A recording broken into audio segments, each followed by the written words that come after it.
Siapa? Saya? Saya Muhammad Kali Saya Gofar Ismail. Mbak siapa nama lagi? Aurel, ini siapa? Nailan Aurel, ya nama saya Gofar Ismail. Bapak berasal dari mana? Saya juga dari Sopan. Bagaimana pendidikan di Indonesia ini, khususnya di Kabupaten Jombang? Pendidikan itu adalah usaha untuk melakukan perubahan dari tidak tahu menjadi tahu, dari yang jahiliyah menjadi alim, dari tidak berakhlak menjadi berakhlak. Kalau itu berarti Jombang secara umum sudah cukup bagus. Ya, hanya memang tidak mungkin kita bisa membuat semua orang baik. Tapi ada beberapa yang memang kemudian tidak sesuai dengan kita harapkan. Maka yang dikatakan oleh Bu Bupati tadi, ternyata pendidikan jalan terus dan bagus, hafidnya banyak, penjara juga penuh. Itu akses dari pendidikan karena memang tidak semuanya bisa melakukan perubahan. Tetapi secara umum dari berapa juta itu hanya 900 bisa dikatakan berapa persen itu itulah akses dari sebuah penciptaan manusia. Setan tidak akan pernah berhenti untuk secara umum sudah diterima ya begitu. Pelajaran itu suatu proses. Jadi kalau orang yang itu kadang kita itu kan kebijakan belajar tapi tidak mau proses. Maka di Jawa itu memang harus disampaikan itu berangkat dari yang tidak tahu menjadi tahu. Sehingga di surat Al-Alaq itu harus menentukan dalam kebenaran anak. Jadi sesuatu yang katakan kalau bahasa kasarnya itu benar. Kalau yang paham patut proses.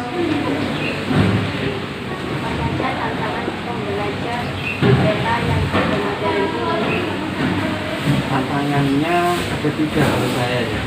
Untuk generasi muda itu pertama adalah hindari narkoba, yang kedua hindari minuman, yang ketiga ini keturunan orang kalau sudah main HP sudah tidak bisa membuat sehingga habis sebenarnya bermanfaat tapi bisa menjadi satu fatal gitu. Tapi itu pisau itu bisa dimanfaatkan untuk manfaat pas bisa dimanfaatkan untuk hal yang jelek bisa maka pada membaca atau itu harus teknologi boleh harus mengikuti perkembangan tapi jangan sampai memanfaatkan tantangan itu ada 2 ya Dek ya. Ada tantangan internal, ada eksternal. Tantangan internal itu berasal dari diri sendiri. Misalnya kemalasan, sifat malas, lalu kemudian sifat sok tahu, tidak mau belajar, maka sudah paling tahu. Kemudian juga pola konsep yang ada dalam dirinya itu membuat dia tertutup dari perubahan. Itu internal. Karena eksternal itu tantangannya dari keluarga, dari masyarakat, dari sekolah. Dari keluarga itu adalah orang tua, bapak ibu yang tidak mendukung untuk kurang kondusif dan belajar, tantangan itu. Di sekolah itu mungkin sekolah yang tidak kualitas, itu tantangan. Dari masyarakat yang paling banyak, misalnya sekolahnya mendukung, bagus, orang tua mendukung, tapi masyarakat luar biasa, pengaruhnya, pengaruh media, ya, pengaruh tadi yang dikatakan sudah ya, kenakalan remaja, narkoba dan lain-lain, tantangan masyarakat. Karena pendidikan ada 3 pusat, ada 3 pusat pendidikan itu keluarga, sekolah, dan masyarakat. Nah, tantangan internal eksternal ini 3-tiganya harus diatasi oleh siswa agar bisa sukses. Apa saja keuntungannya pendidikan di era modern ini? Keuntungannya satu, banyak resources yang bisa kita akses dengan mudah. Kalau orang dulu kayak dulu saya SD itu kalau nggak punya buku nggak bisa belajar. Kalau sekarang itu kalau nggak pinter itu iman-iman ya, kalau nggak bisa pinter itu wah betul-betul menyesal. Kenapa? Karena resources itu banyak. Buka Google saja sudah dapat ilmu. Ya. Informasi itu berlimpah. Karena itu pertama adalah keuntungan sekarang itu kalau kita jadi pelajar itu nggak usah punya buku, klik saja itu sudah, buku itu sudah juga tidak harus dibeli secara fisik, kita beli di PDF. Itu yang pertama. Yang kedua, belajar tidak harus ketemu langsung. Ini saya sedang melakukan uji sebagai rektor di Sumatera, di Sulawesi. Ini bisa online. Ini orang lain yang uji, nanti saya ini. Artinya jarak jauh itu sekarang terbiasa. Dan kedepannya tidak mungkin orang bisa dipaksa sekarang itu belajar langsung ketemu. Bisa memang nanti ya luring ya, daring itu. Dan kalau ada yang mudah, kenapa cari yang sulit? Ya. Kalau SD mungkin barangkali masih tidak bisa ya untuk luring daring full itu karena dia membutuhkan aktivitas secara langsung. Tapi yang S2, S3 itu sangat mungkin tidak perlu ketemu. Sehingga sekarang itu tidak perlu kita, yang ketiga itu tidak perlu gedung bagus-bagus dan besar-besar. Karena ilmu itu bukan di gedung sekarang. Tapi ilmu itu ada di dalam media. Bahkan kalau bisa sekolahan itu tidak usah ada, virtual saja. Tapi justru malah anak-anak itu masukkan asrama. Di asrama itulah mereka yang perlu itu adalah perilaku sehari-hari. Karena ilmu bisa ditangkap secara langsung. Itu keuntungannya dengan adanya COVID dan kita dipaksa untuk daring itu luar biasa manfaatnya. Gitu ya. Tentunya sangat menguntungkan. Supaya maju, ya tinggal satu, ada kemauan. Ada kemauan itu aja. Jadi kalau ada kemauan, ya mungkin kalau berjalan itu belum buka pintu. Itulah sekali lagi era ini pasti tinggal siapa yang di sekolah memanfaatkan, insya Allah memiliki energi positif.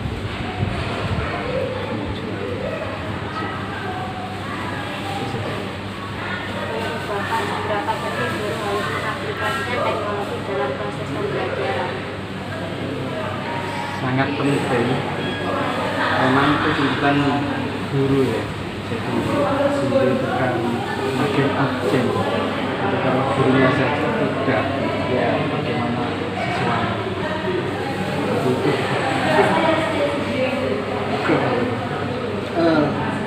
pendidikan era sekarang ini bukan hanya pada sisi kualitas, tapi dituntut inovasi dan kreativitas. Kualitas itu sekarang ketika tidak di frame, tidak difokus dengan menarik dengan kreativitas dan inovasi yang baru, tidak akan mampu. Justru malah sekarang bisa saja tuntunan jadi tontonan jadi tuntunan. Sekarang orang itu lebih cenderung kemasannya itu high kelas, bagus, dan isinya sebenarnya itu nol. Orang tertipu di situ. Tapi yang kualitasnya bagus juga, tapi bungkusnya jelek, nggak tertarik. Nah, pendidikan pun sama, makanya bagus, tapi ternyata tidak dikemas dengan baik. Yaitu perlu kreativitas, perlu inovasi. Inovasi dari pendidikan salah satunya ada dengan media.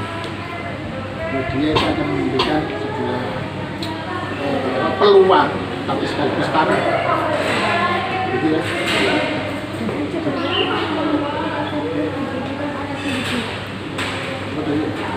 Berapa? Oh, kalau pendidik dia salah satu standar yang harus dikuasai pendidik itu kan media. Tentu substansi keilmuan itu kuasai, tapi media ya, salah satu tadi itu yang media pembelajaran itu bagian terpenting dari sebuah metode. Ada sebuah kata-kata mutiara yang sangat indah begini, at-thariqatu ahammu minal metode atau media itu lebih penting daripada materi. Tetapi kalau mudarrisu ahammu minat thariqah, guru lebih penting daripada materi, media. Tapi ruhul mudarris, roh atau jiwa guru lebih penting daripada guru sendiri. Kalau diurutkan bahwa yang paling penting itu adalah roh mudarris, rohnya isi dari guru itu yang kita kasih paling penting. Yang kedua itu adalah mudarris, ada gurunya. Karena kalau nggak ada gurunya, nggak ada rohnya gimana? Masa ada orang nggak ada guru, rohnya sendirian nanti malah kebijakan. Kalau ada roh pasti ada guru. Tapi yang ketiga itu roh, lalu guru, yang ketiga baru media atau jadi metode media itu nomor 3 setelah itu penting sekali. Dan pendidik memang harus punya pendidik harus berubah dalam hal itu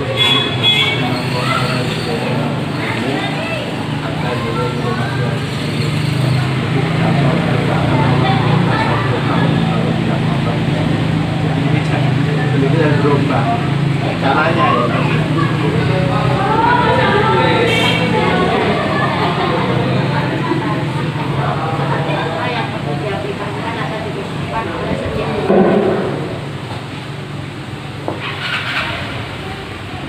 Teknologi pendidikan yang harus diaplikasikan itu adalah teknologi pendidikan. Teknologi pendidikan itu bagaimana? Teknologi itu kan sebuah cara teknis untuk mendidik. Itu beda dengan sekedar pembelajaran. Jadi mendidik kalau di dalam Al-Quran itu teknologinya itu dimulai dari kasih sayang. Bagaimana rahmatin minallahi lintalahum, karena rahmat dari Allah telah beberapa lembut pada mereka ya Rasul. Ketika sudah lembut, jadi dasar awalnya itu seorang guru secara teknis kasih sayang dulu pada siswa. Yang utama bahwa anak ini adalah karunia Allah yang dititipkan untuk dididik dan tanggung jawab dia. Maka ketika dia itu berlaku tegas atau lembut, itu harus dibawa sebuah konsep kasih sayang, rahmah. Maka teknologi yang paling utama itu rahmah yang pertama. Yang kedua, teknis yang kedua itu adalah dia melakukan dengan upaya-upaya persuasi, proses ya, tawasau bil haqqi, tawasau bis sabr. Jadi kesabaran. Anak ini bukanlah seseorang yang berhenti, tapi seseorang yang berubah dari yang tidak baik. Itu butuh tahapan-tahapan dan kesabaran. Dan tergesa-gesa apalagi menjustifikasi anak nakal. Jadi ada anak yang nakal. Anak semua itu memiliki potensi masing-masing. Memiliki, seringkali anak dibilang nakal, bodoh, bukan bodoh, cuman dia kelemahannya di sini, kelebihan yang lain. Nakal bukan nakal tapi kreatif, bukan nakal. Nggak ada anak nakal, nggak ada anak bodoh. Tinggal bagaimana seorang guru itu melakukan sebuah proses penuh kebenaran dan kesabaran. Itu yang kemudian jadi teknologi pendidikan yang bagus. Ini yang terakhir adalah seorang guru adalah orang tua. Nah, dia harus memperlakukan anak didik seperti dia memperlakukan anaknya sendiri. Maka di situ ada dia sebagai orang tuanya, sebagai keluarganya, sebagai temannya. Jadi anak itu bukan seseorang yang kecil, yang dia berbeda dengan yang besar, bukan. Anak itu adalah sebenarnya orang besar dewasa yang bentuknya kecil. Maksudnya adalah anak itu memiliki perasaan, memiliki keinginan yang sama dengan orang dewasa. Jadi mentang-mentang kecil lalu kemudian dimarahi nggak bisa. Karena anak juga punya perasaan, punya keinginan, punya ini yang itu perlu dihargai seperti dia bagi orang lain. Itu. Ya.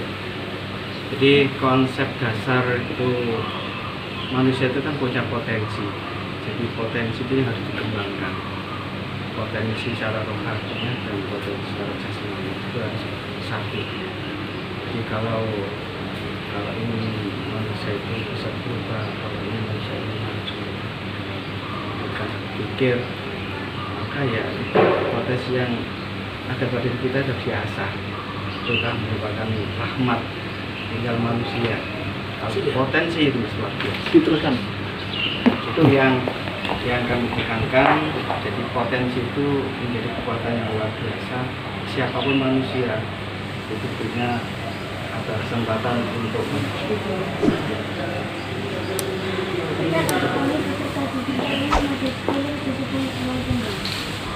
Semangat ya, dan terus berinovasi.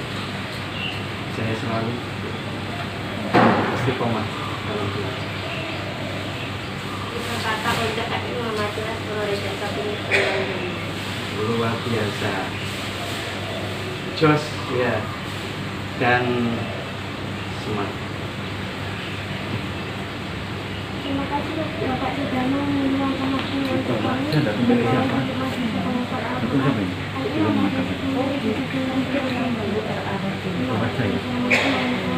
Waalaikumsalam.